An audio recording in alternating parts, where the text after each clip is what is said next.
మనం అలా ఉన్నాం కాబట్టి వాళ్ళు నిందిస్తున్నారు. అదే మనం కూడా ఆత్మీయతలో ఎదిగితే ఎందుకు నిందిస్తారు? ఎవరు నోటి మీద వెళ్ళేసుకుంటారు. ఫలిస్తే ఎందుకు నిందిస్తారు? కాబట్టి వాళ్ళు నిందించడానికి విరోధికి అవకాశం ఇవ్వకుండా మన క్రియలు సరి చేసుకుందాం, మన మాటలు సరి చేసుకుందాం, మన ప్రవర్తన సరి చేసుకుందాం ఈ లెంట్ ధ్యానాలలో. కాబట్టి ఆ లెంట్ను ధ్యానించే మొదటి రోజే భస్మ బుధవారం అని పేరు పెట్టారు మనోళ్ళు. భస్మం అంటే కాలిపోవటం. ఏంటంట? భస్మం అంటే కాలి, క్షమించండి, భస్మం భస్మం అంటే బూడిద, కాలి బూడిద అవటం. కాలితేనే బూడవుతాం. దీపం వెలిగితేనే, ఇప్పుడు క్యాండిల్ వెలిగిస్తేనే, కాలిస్తేనే అది మనకు వెలిగిస్తుంది. అలానే క్రీస్తు ప్రభు వారు కూడా మన కోసం కాలి కరిగి వెలిగించినటువంటి స్థితి మనం శిలువ యాగంలో మనం చూస్తాం. అలానే మనం కూడా ఈ లోక సంబంధమైన వాటన్నిటినీ మనం ఇప్పుడు పాస్టర్ గారు చెప్పినట్లుగా చచ్చిపోవాలి అంటే కాలిపోవాలి. కాలి భస్మమై బూడిదైపోవాలి. బూడిద అంటే ఏంటంటే ఎందుకు పనికిరానిది అనుకుంటారు ప్రియులారా. అంతగా మనం తగ్గించుకోవాలని అర్థం ప్రియదేవుని బిడ్డలారా. కాబట్టి అన్ని విషయాలలో మనం ప్రభు కోసం కాలిపోవాలి. శ్రమలలో కాలాలి, నిందలలో కాలాలి, కరువులో కాలాలి, ఖడ్గంలో, ఇవన్నింటిలో మనం కాలి కదా కరిగిపోయి మనం వెలిగివ్వాలి. దేవునికి స్తోత్రం. ప్రభువారు మన కోసం అలా సిలువలో కాలిపోయి కాలి బూడిదైపోయాడు అని అర్థం. బూడిదంటే మీన్స్ ఇక మట్టికి మట్టి అయిపోయాడు సిలువలో. అయితే దేవుడు ఏం చేశాడు?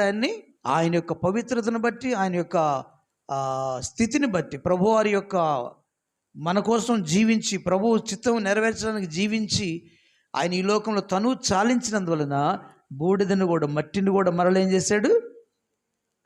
పునరుద్ధానుడుగా తిరిగి లేపి, ఎవ్వరు కూడా తిరిగి లేవలేదు, ఆయన ఒక్కడే తిరిగి లేచే అనుభవంలో మన ప్రభువారు ఉన్నారు. దేవునికి స్తోత్రం. కాబట్టి మనం కూడా అన్నిట్లలో కాలి చచ్చిపోయి ఆత్మీయంగా బ్రతకాలి. అది ఈ భస్మబోధారం యొక్క ప్రాధాన్యత. అన్నీ మనం చివరికి ఏమి లేని, కాబట్టి వాళ్ళు నిందించడానికి విరోధికి అవకాశం ఇవ్వకుండా మన క్రియలు సరి చేసుకుందాం, మన మాటలు సరి చేసుకుందాం, మన ప్రవర్తన సరి చేసుకుందాం ఈ లెంట్ ధ్యానాలలో. కాబట్టి ఆ లెంట్ను ధ్యానించే మొదటి రోజే భస్మ బుధవారం అని పేరు పెట్టారు మనోళ్ళు. భస్మం అంటే కాలిపోవటం. ఏంటంట? భస్మం అంటే కాలి, క్షమించండి, భస్మం అంటే బూడిద, కాలి బూడిద అవటం.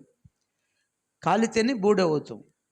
దీపం వెలిగితేనే, ఇప్పుడు క్యాండిల్ వెలిగిస్తేనే, కాలిస్తేనే అది మనకు వెలిగిస్తుంది. అలానే క్రీస్తు ప్రభు వారు కూడా మన కోసం కాలి కరిగి వెలిగించినటువంటి స్థితి మనం శిలువ యాగంలో మనం చూస్తాం. అలానే మనం కూడా ఈ లోక సంబంధమైన వాటన్నిటినీ మనం ఇప్పుడు పాస్టర్ గారు చెప్పినట్లుగా చచ్చిపోవాలి అంటే కాలిపోవాలి.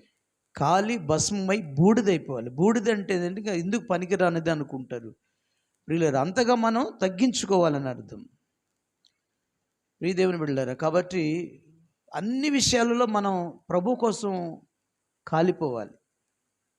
శ్రమలలో కాలాలి, నిందలలో కాలాలి, కరువులో కాలాలి, ఖడ్గంలో, ఇవన్నింటిలో మనం కాలి కదా కరిగిపోయి మనం వెలిగివ్వాలి. దేవునికి స్తోత్రం. ప్రభువారు మన కోసం అలా సిలువలో కాలిపోయి కాలి బూడిదైపోయాడు అని అర్థం. బూడిదంటే మీన్స్ ఇక మట్టికి మట్టి అయిపోయాడు సిలువలో. అయితే దేవుడు ఏం చేశాడు? ఆయన యొక్క పవిత్రతను బట్టి, ఆయన యొక్క స్థితిని బట్టి, ప్రభువారి యొక్క మన కోసం జీవించి, ప్రభువు చిత్తం నెరవేర్చడానికి జీవించి, ఆయన ఈ లోకంలో తను చాలించినందువలన బూడిదను కూడా, మట్టిని కూడా మరలేం చేశాడు? పునరుద్ధానుడుగా తిరిగి లేపి, ఎవ్వరు కూడా తిరిగి లేవలేదు, ఆయన ఒక్కడే తిరిగి లేచే అనుభవంలో మన ప్రభువారు ఉన్నారు. దేవునికి స్తోత్రం. కాబట్టి మనం కూడా అన్నిట్లలో కాలి చచ్చిపోయి ఆత్మీయంగా బ్రతకాలి. అది ఈ భస్మబోధారం యొక్క ప్రాధాన్యత. అన్నీ మనం చివరికి ఏమి లేని స్థితికి మనలో ఏమీ లేదనిపించుకోవాలి. పలానా మార్తమ్మ, ఆమె నోట్లోంచి మాటలు చక్కగా వస్తాయి, లేదా మంచి ప్రవర్తన కలిగిన మనిషి, అలా మనం పేరు తెచ్చుకోవాలి. తద్వారా ప్రభులాగా మనం కూడా అనేకులకు ఆశీర్వదకరంగా ఉంటాం. దేవునికి స్తోత్రం. మనము కూడా కాలి భస్మమైపోయి అనేకులకు ఆశీర్వదకరంగా ఉండాలి. దీని అర్థం ఏంటంటే, ఇంకా యేసుక్రీస్తు ప్రభువారు యెరూషలేమునకు వస్తున్నప్పుడు, జయోత్సవంతో వస్తున్నప్పుడు పిల్లలందరూ కేకలేస్తారు, దావీదు కుమారునికి జయమని. మట్టలు పట్టుకొని వస్తారు. మనం మట్టల ఆదివారం అంటూ ఆ రోజు తెచ్చిన మట్టలన్నిట దాచిపెట్టి కాల్చి బూడిద చేసి ఈ రోజున ఆ బూడిద అందరికీ ఒక సిలువ గుర్తులాగా వేస్తారు. అది పాత ఆర్సీఎం సంఘము దాన్ని ఆచరిస్తుంది అన్నమాట. ఇట్లాంటి కొన్ని ఆచారాలన్నీ క్రీస్తు ప్రభు వారిలో మనం కొట్టివేసి ఆత్మీయంగా మనము మరి జీవించాలని దేవుడు కోరుకుంటున్నాడు. కాబట్టి లెంట్ ఫస్ట్ డేని భస్మ బుధవారం అని పేరు పెట్టారు. ఇక్కడ నుంచి 40 రోజులు ఆదివారాలు తీసేసుకొని మనం ప్రభు యొక్క సిలువను ధ్యానించే మంచి రోజులు అని అర్థం. ప్రియులారా, ఆ సిలువను ధ్యానిస్తూ సిలువను గుర్చిన వార్త నశించు వారికి వెర్రితనంగా ఉంది, మనకైతే దేవుని శక్తి అంటాడు పౌలు గారు. సిలువను ధ్యానించినప్పుడు నీకు బలం రావాలి. సిలువ వైపు చూసినప్పుడు నీ గుండెలు కరగాలి, నీ మనస్సు కరగాలి. ఎందుకంటే ఆయన మన కోసం చనిపోయాడు కాబట్టి, తన పాపం వల్ల తాను చనిపోవాలా కదా. పరిశుద్ధుడయ్యుండి కూడా నా అతిక్రమాల కోసం ఆయన సిలువలో మన కోసం బలియాగమయ్యాడు. సిలువలో మన కోసం మరణించాడు. నీ దోషాన్ని, నీకు రావాల్సిన శిక్షణ ఆయన కొట్టివేయటానికి ఆయన సిలువలో మన కోసం బలియాగమయ్యాడు. కాబట్టి ఆయన సిలువను మనం ధ్యానిస్తూ, ప్రభువా నా కొరకు నీవు సిలువలో బలియాగమయ్యావు, నా పాపాల కోసం నీవు చనిపోయావయ్యా, నా శిక్షను తప్పించడానికి, నా వ్యాధులు కుదిర్చడానికి, నాకు అతడు పొందిన గాయముల ద్వారా మనకు స్వస్థత అని లేఖనం ఉంటుంది. అంటే ఆయన దెబ్బలు తిన్నదే నీకు స్వస్థతనివ్వటానికి. దేవునికి స్తోత్రం. కాబట్టి సిలువను మనం ధ్యానిస్తూ ఉండాలి. ఆయన వైపు చూస్తూ ఉంటే మనకు శక్తి లభిస్తుంది, జ్ఞానం, వివేకం, మనసు మారిపోద్ది కదా. సిలువ వైపు చూసినప్పుడు నేను ఒక దినాన ప్రార్థన చేస్తుంటే ప్రభు సిలువ కనిపిస్తూ ఉంది. నిద్రపోతుండ్రా? ఒకసారి చేతులు స్తోత్రం చెప్పండి. నేను జాబ్ రిజైన్ చేసిన తర్వాత ఒక ఊరికి సువార్తకు పాస్టర్ గారు అమ్మటి వెళ్ళాను. ఆ రాత్రిలో దిగులు వచ్చింది నా గుండెలో. ఇంకెలాగా అప్పటికి 2 నెలలు అయిపోయింది. ఎలా ప్రభు అని దిగులు వస్తే భోజనం చేయకుండా వాళ్ళందరూ భోజనం చేశారు. మేడ మీద మాకు గది ఇచ్చారు. ఆ గదిలో వాళ్ళందరూ రెస్ట్ తీసుకుంటుంటే నేను మోకాళ్ళ మీద ఉండి ప్రార్థన చేస్తున్నాను. ప్రభువా భయం వచ్చిందయ్యా, ఎలా బ్రతకాలి అని భయం వచ్చింది, నువ్వు ఉన్నావనే ధైర్యం పోయింది. ఇప్పుడు నిబ్బరం లేకుండా ఉంది నా గుండెలో. వేదన, దిగులు, చింత అన్నీ వచ్చి నా కలగలుపు నా మీద దాడి చేసాయి. ఏం చేయాలో అర్థం కావట్లేదు. కాబట్టి నీ సన్నిధిలో నేను మోకరిస్తున్నాను అయ్యా అని చెప్పేసి మోకాళ్ళ మీద ఉండి ప్రార్థన చేస్తూ ఉన్నాను. ప్రార్థిస్తూ ఉండగా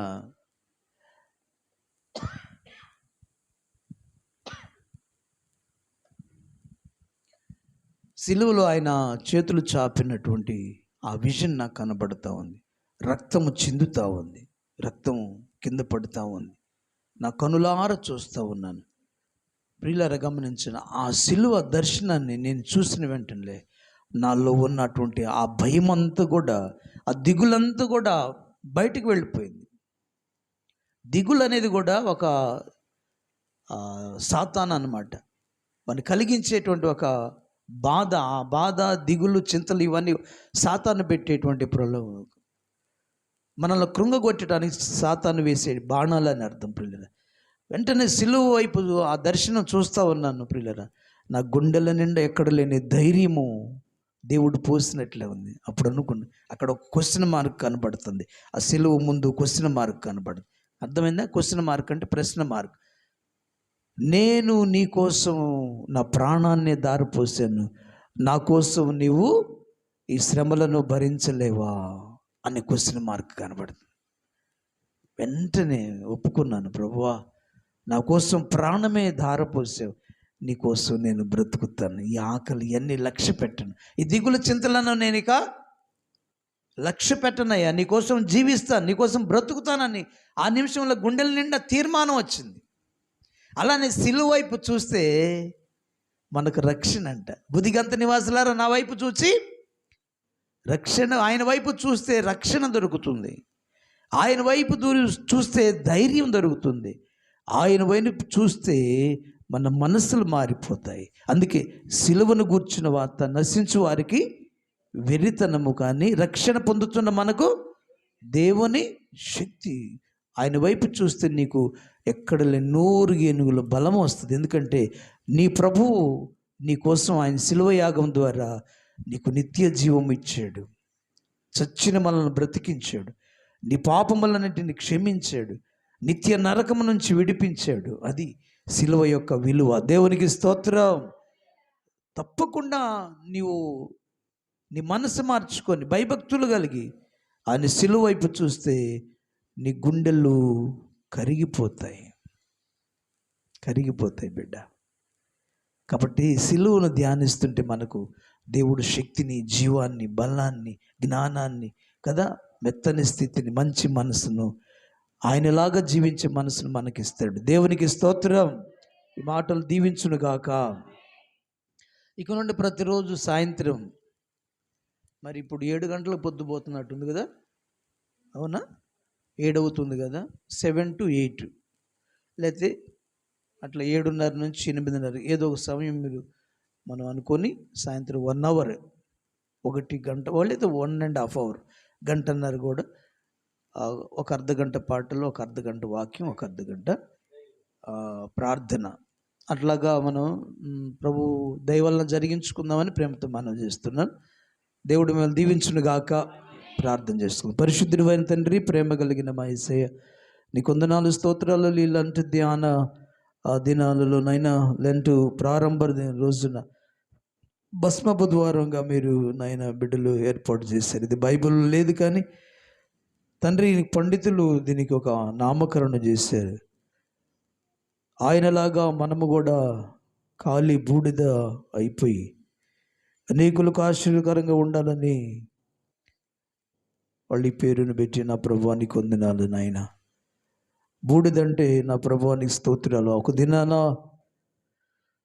పశ్చాత్తాపానికి సాదృశ్యంగా బూడిదను చల్లుకొని ఏడ్చినటువంటి సేవకులు, రాజులు ఉన్నారు. నా తండ్రి, నీకు వందనాలు, స్తోత్రాలు అర్పిస్తున్నాం నాయన.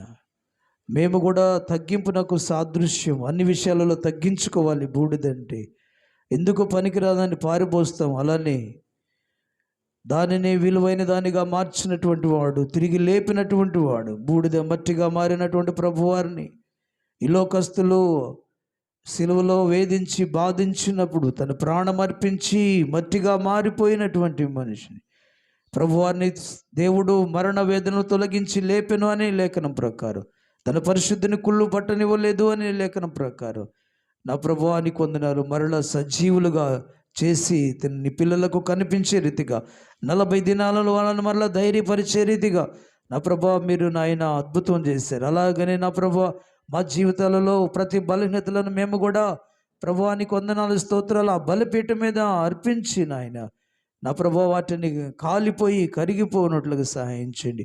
వాటిని మేము చంపివేయనట్లుగా సహాయించండి. ఆయన నీకు వందనాలు.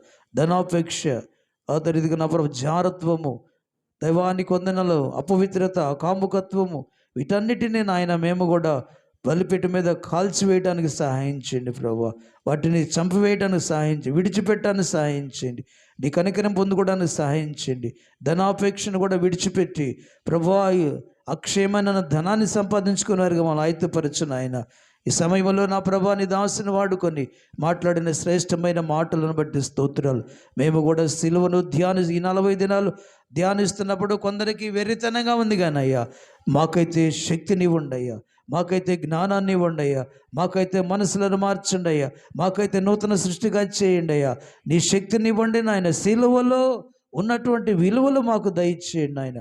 మార్పు దయచే. కఠిన గుండెలు మార్చబడి మా కొరకే కదా నీ సిలువలో బలియాగమైంది నాయన. మమ్మలను నిర్దోషులుగా చేయటానికి మీరు చనిపోయారు.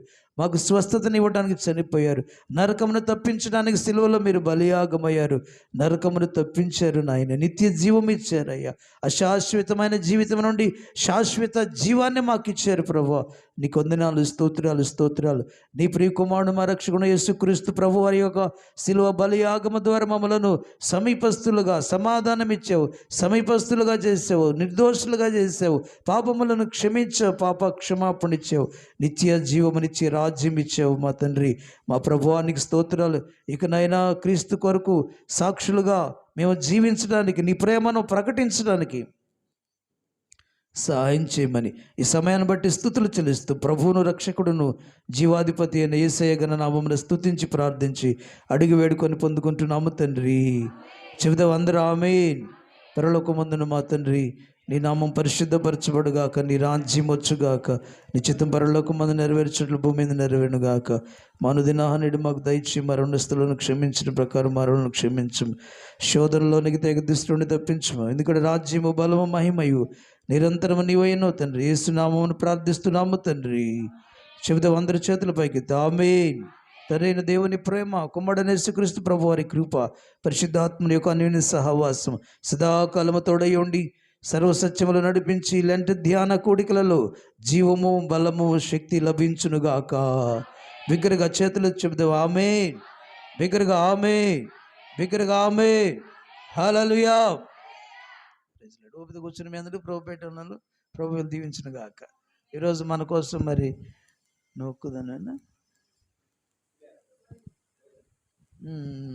అన్నమ్మ గారు మీరందరూ ఉపవాసం ఉండి వచ్చారని, ఆ ఫస్ట్ డే అని మరి మనందరికీ ఆ భోజనాన్ని ఏర్పాటు చేస్తారు. అందరూ భోజనం చేసి వెళ్ళాలని ప్రేమతో మనం చేస్తారు. వచ్చిన వాళ్ళు చక్కగా భోజనం చేసి వెళ్ళండి. తన కుటుంబాన్ని దేవుడు దీవించును గాక. పరిశుద్ధుడు అయిన తండ్రి, ప్రేమ కలిగిన ఆయన బిడ్డ ఏర్పాటు చేసినటువంటి శ్రేష్టమైన ఆహారాన్ని బట్టి మీకు స్తుతులు చెల్లిస్తున్న పలహారాన్ని బట్టి దీవించి మహిమ పొందమని, తనకు కావలసిన ప్రతి అవసరతలు తీర్చమని యేసు క్రీస్తు నామమున స్తుతించి ప్రార్థించి అడిగి వేడుకున్నాం తండ్రి. బిగ్గరగా ఆమేన్. Praise the lord.